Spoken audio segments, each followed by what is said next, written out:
This is the People of Bartlett podcast. I'm Dustin with Bartlett Local. Welcome to episode 13 with Gabby Salinas.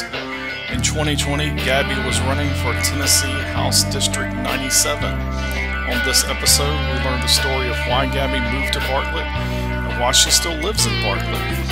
Grab yourself a hot beverage or whatever you enjoy as you listen to a podcast, and let's meet Gabby. All right, we got Gabby Salinas with us today. Gabby, are you there? Yes, I am. All right, good afternoon. So, Gabby, who are you? Can you tell us what you do? Yeah, my name is Gabby Salinas, and I am a scientist. I work on drug discovery efforts in malaria, so trying to come up with new treatments for drug-resistant malaria.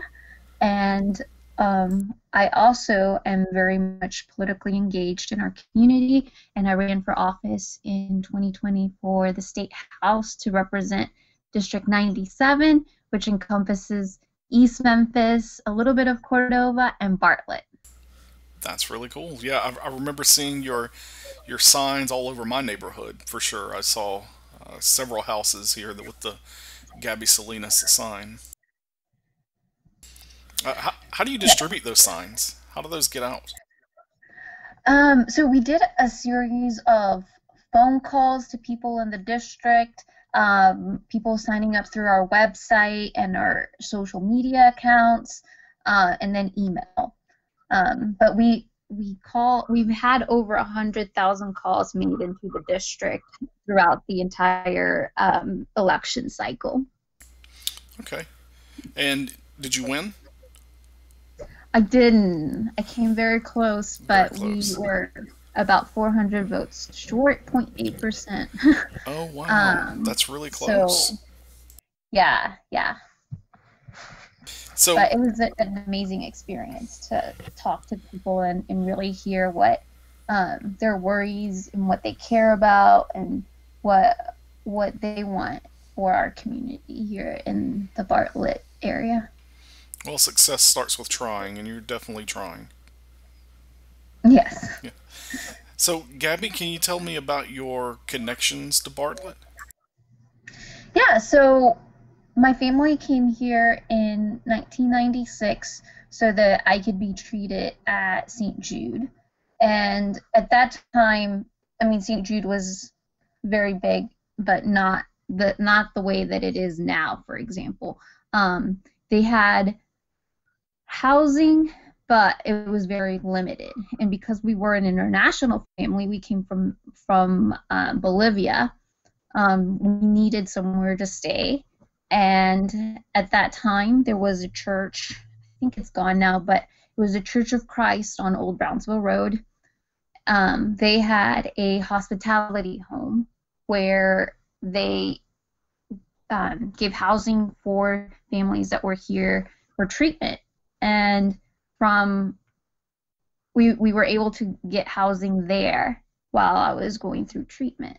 And that house was in Bartlett, so we came out this way because of that, and we ended up staying.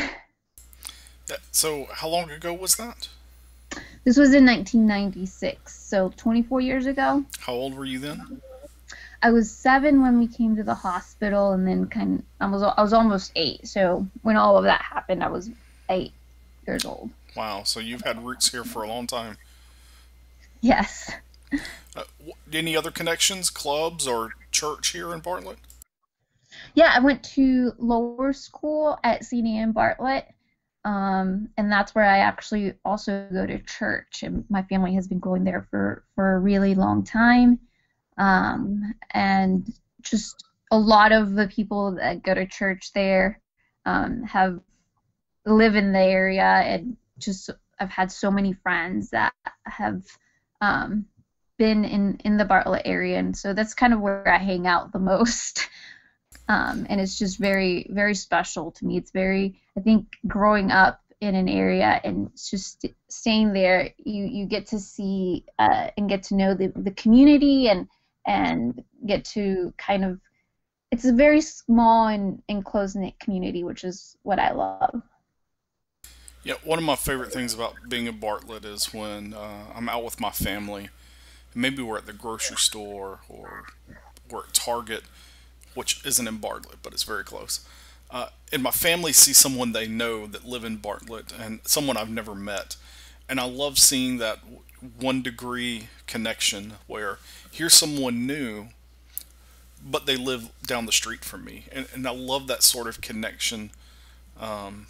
It excites me so much because it's such a close by connection, but it's something new at the same time. I really appreciate that. Yeah. So, when you hang out in Bartlett, do you have any favorite restaurants or places you enjoy hanging out at? So one thing that would get me in trouble when I was running for office was that I would make the argument that District 97 had the best food in Shelby County and the most diverse food. And all the people from like the Midtown area would always fight me on it. It was the most controversial thing that I would say. That's funny. But I still hold that to be true. I think we do have the best food. And it's diverse, right? Thai basil is one of my favorite Yes, places to that's go. yeah. Noodles, Pho 64. Yep. I mean, there's just so many places that are great, right? And we have like from Mexican to Asian to American. It's I don't think you get to see that very often in other places. Yeah, we got Fuss 64, we've got Memphis Mojo, um, Los Palmitas. Uh, all of those places are great. Yes. Do you have a one favorite though, if you can say anywhere? Uh, that's I would I love Asian food, so I think either like noodles or Thai basil. Thai basil is good. Noodles is very good. I love dim sum. Yes, It's they one of have my the favorites. best dim sum.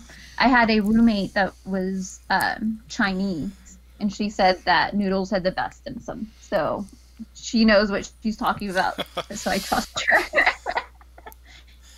What what sort of future would you like to see for Bartlett? Oh, I would love to see kind of us kind of continuing our tradition of being this close-knit community, but also being welcoming. Because I do think that we are there's sometimes this perception that we're not welcoming, but I don't think that's true. That has not been my experience. Um, so just continuing that and being a welcoming city to everyone, right? I think that's one of our biggest strength is our diversity, Yeah. um, and continuing to have really great performing schools is very important.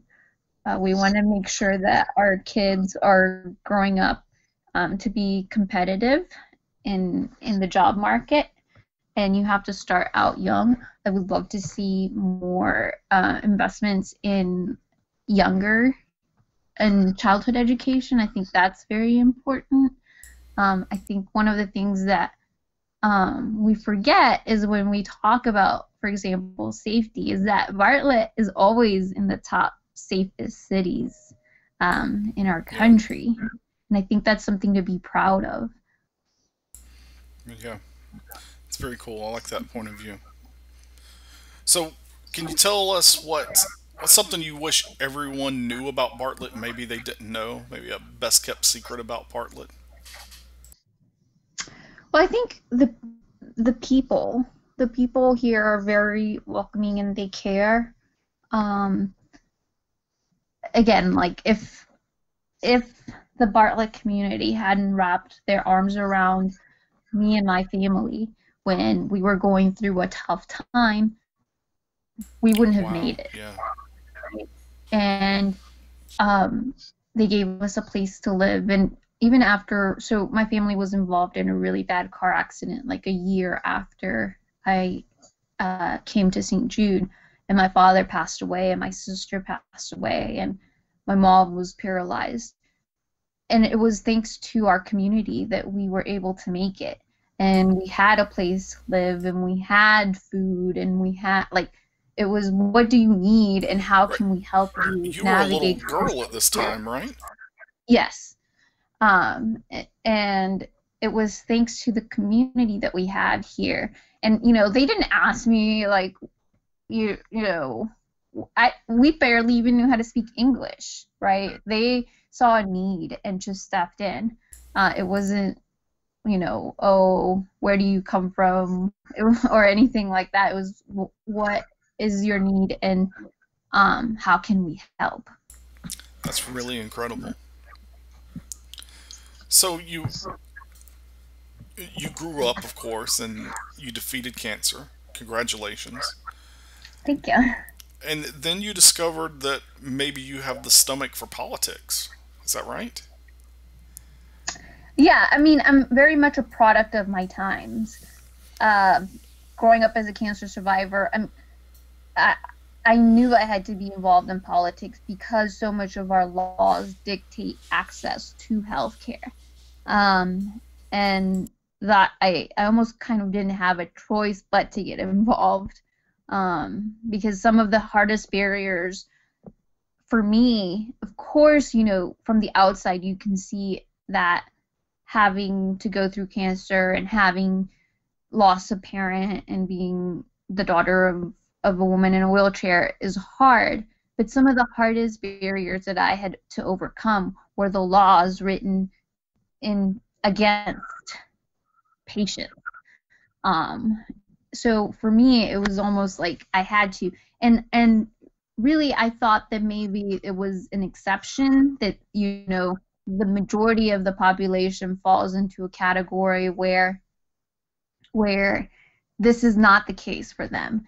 And I found out that that was completely the opposite, that so many people are in this boat of having such a hard time being able to afford the care that they need, that it really kind of motivated me to be that voice for patients and people that are having a hard time affording the care that they need. Wow. So when did you decide that you were going to run for office? So back in 2014, and 2014, 2016, there was a big push for Medicaid expansion, after the Affordable Care Act passed.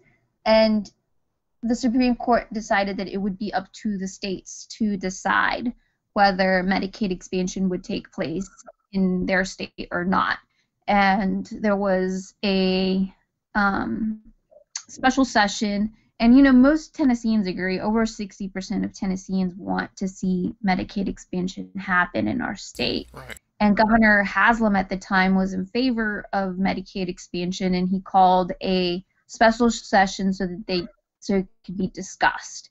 And here at home, our Shelby County Commission voted in favor of expanding Medicaid in a 13-0 vote. And the mayor at the time was Mark Luttrell, who also was in favor of expanding Medicaid. So in this special session, we were in the Judiciary Committee meeting, and I was there just as a private citizen trying to advocate for Medicaid expansion and talking to as many politicians as I could in favor of it, so that they knew that people back home were looking and listening to what was going on, and that we were paying attention, right? And in that committee meeting, I watched one of the people that was supposed to represent Shelby County argue against our best interest and go against what Shelby County was very much unified behind, and vote against Medicaid expansion in committee. And that kind of killed that bill, and it never went up for a full floor vote.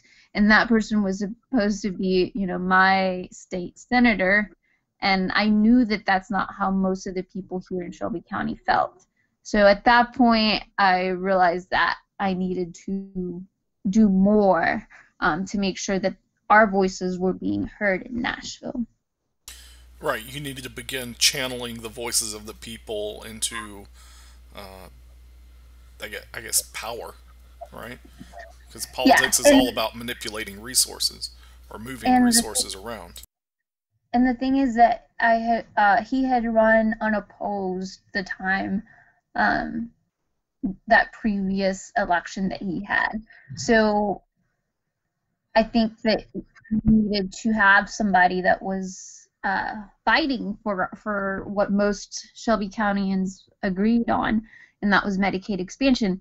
So I ended up turning.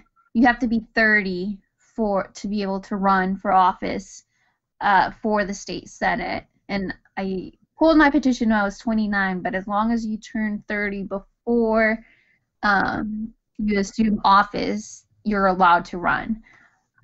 So when I was 29, I started running for that seat. And was that hard for you in the beginning? Were people like, "Who are you? What are you talking about?" Or how did that work out in the very beginning? I mean, we worked very, very hard at it. I went out I took time off to campaign full time. And I went out every single day and knocked on doors. Every single day. I remember one time it was in the middle of the summer. I think it was like over 100 degrees, and I knocked on 100 doors by myself. And just talking to voters, making sure that they understood what was at stake and what was, and that there was someone on the ballot that cared and wanted to have these conversations with them, and wanted to get feedback as they were running for this position. And I think people were surprised that we came out of the primary and how close that race was in the end. We ended up getting 49.1% of the vote against a 9-year incumbent who spent a whole lot of money trying to defeat us.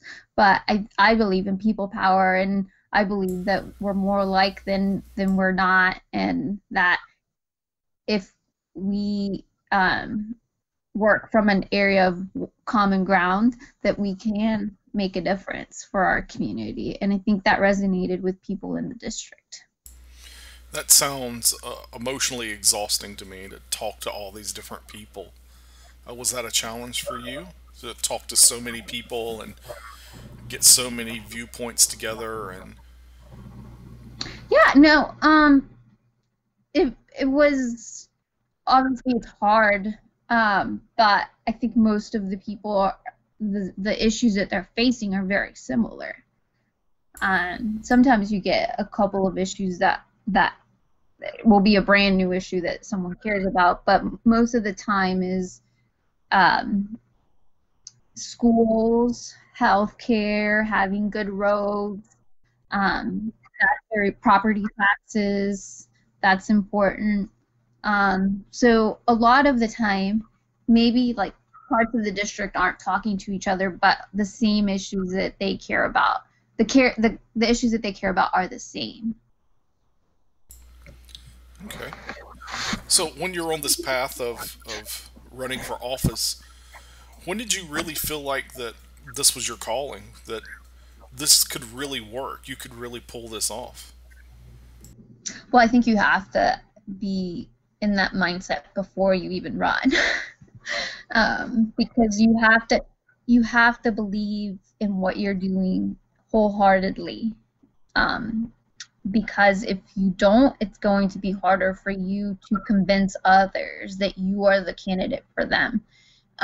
So we believed in our mission from day one, and that's why we were able to get people on board, because we were firm in what we believed in and caring for our community, making sure we had access to health care and good schools. Right. So if you have any doubt in your mind, it's really hard to be successful because there's so many outside forces that will crush you immediately if you're not in a headspace where we're going to do this and we're the best person to carry this message through and to see this mission accomplished, right?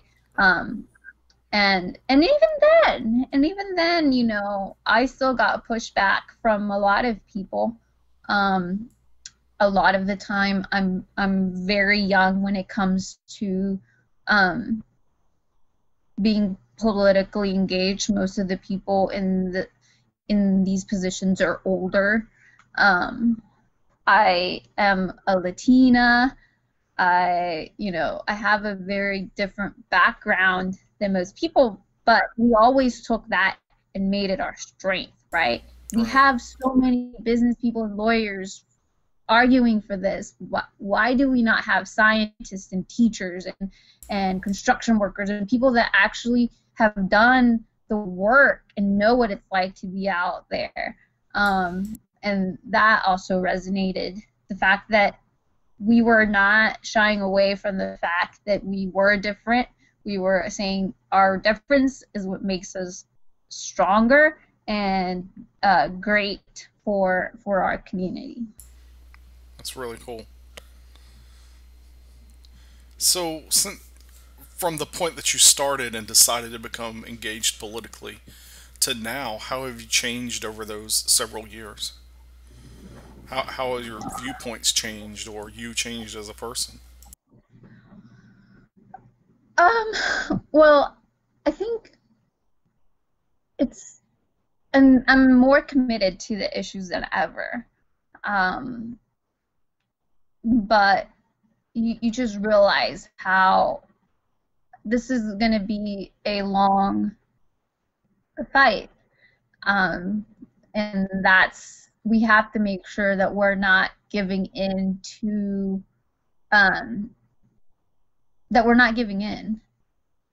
that our values are worth the fight. And sure, sometimes it's exhausting, but you have to keep at it and you have to be resilient.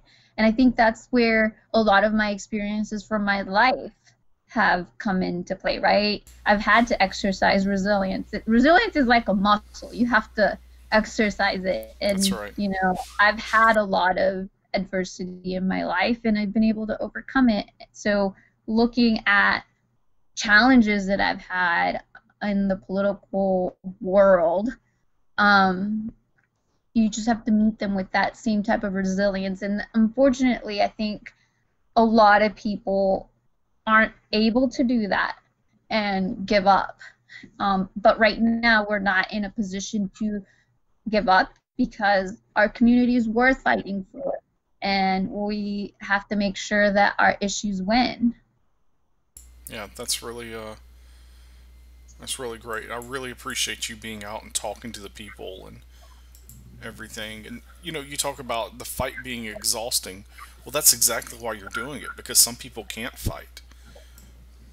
Yeah. There's people out there that need health care that can't afford it, but they can't get out of bed. How are they supposed to fight, right? Yes, absolutely. I really appreciate that, and appreciate you coming on the show and talking about that. I hope you have a great future locally in politics or whatever you decide to do. That's really awesome. Thank you. Regardless of whether I'm in an elected position or not, I will continue to stay engaged and fight for our community. Oh, I thank you. Thanks a lot. Because I don't have the time to do it. I don't have the my focuses, I guess, are somewhere else. So, Yeah, I think all of us have a role to play. I think this is a role I can play. well, we're going to go ahead and move to the quick fire questions now. Does that sound good? Maybe kind of pick things up a little bit and get a little more, a little less intense. All right? Yeah, sounds good. So, for the people at home that don't know what quick fire questions are, I just basically ask a question, and Gabby's going to come back with her answer as fast as possible. These are hand-picked questions, but Gabby doesn't know what they are. Is that right, Gabby? Yes, I don't know what they are. All right. Question one. What chore do you hate doing? Oh, washing the dishes. Washing the dishes.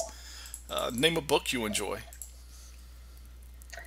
Right now I'm reading Gloria Steinem's My Life on the Road, and I'm enjoying that very much. But anything by Toni Morrison, I love.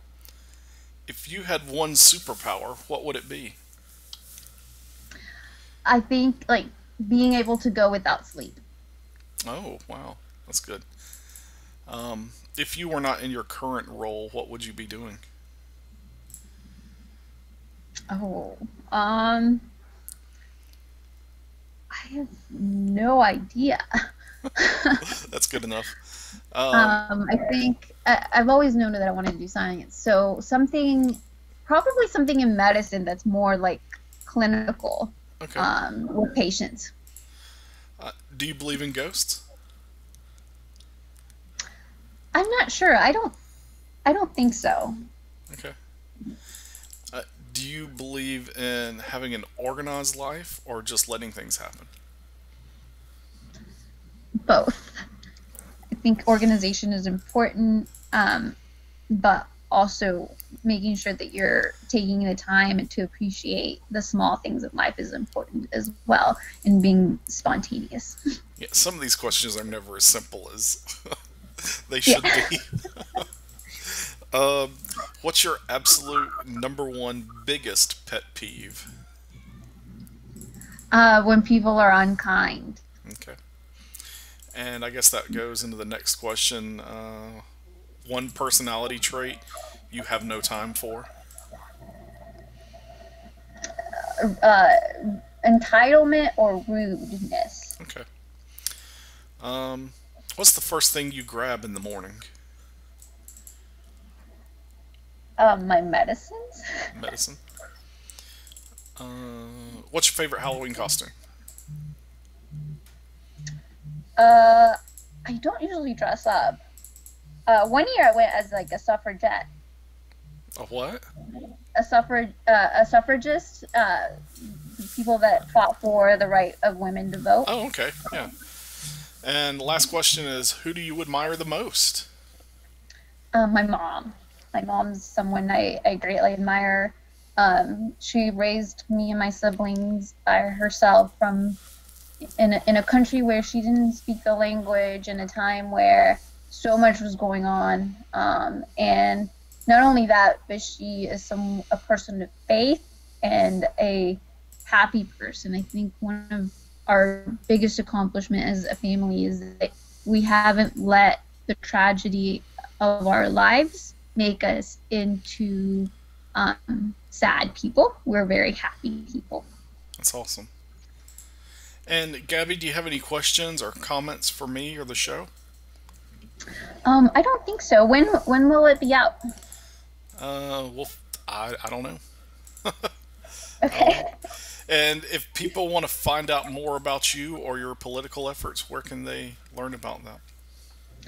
We're on all social media platforms. Gabby Salinas on Facebook and Twitter, and then voteforgabby.com is our website, and we're also on Instagram.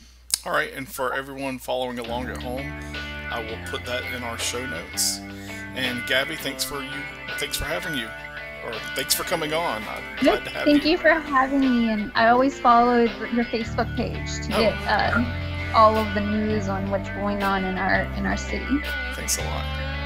Thanks for your time, and we'll catch up soon.